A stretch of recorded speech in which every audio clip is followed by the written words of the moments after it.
Alright, I'm working on the waterproofing project. I got a little section of it done. Got the end cap in there and sealed.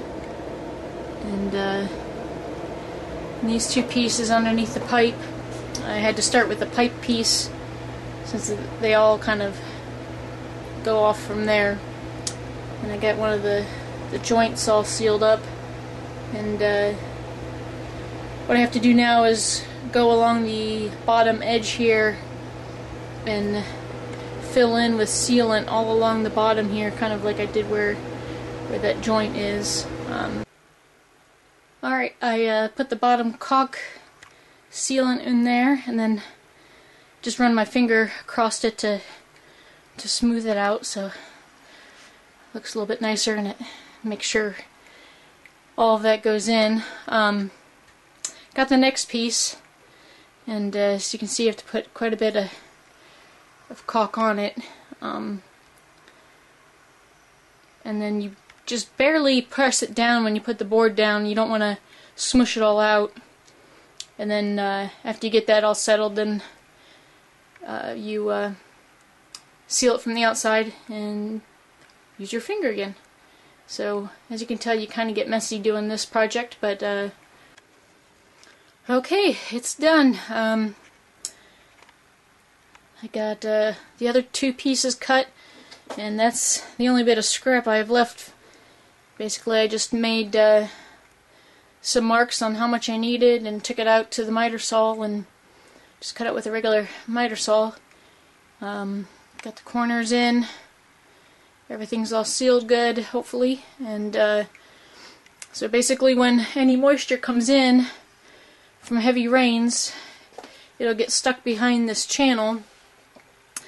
And because this is not level at all, like anything in my house, if the moisture does start to go down here, it'll basically get stopped where that end channel is, and as the water rises, it'll level out, and then the water will eventually come out here, which is the only opening, and down that wall into the bottom channel and over to the floor drain. So took me all of, I don't know, maybe a half hour to install that tonight. The hardest part about doing this project is the prep work of like I had to remove that paint and then just really having to wash and scrub the area down to make sure there's no dirt or sand or mud or anything like that. So and this can be painted once it's all dried. You have to let the sealant cure for, I think, at least probably a week, I would think.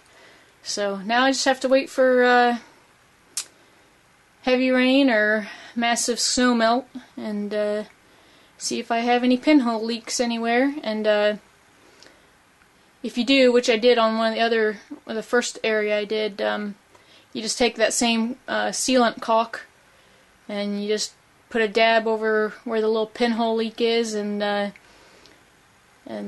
pretty much solves it. So it's a pretty nice little system, cheap, all do it yourself. You know, I like to think of myself as a handy person, but anyone can do this. It really doesn't take any skills whatsoever. So if you guys have any basement water issues, this is a nice, easy system to use. It's waterproof.com. Thanks.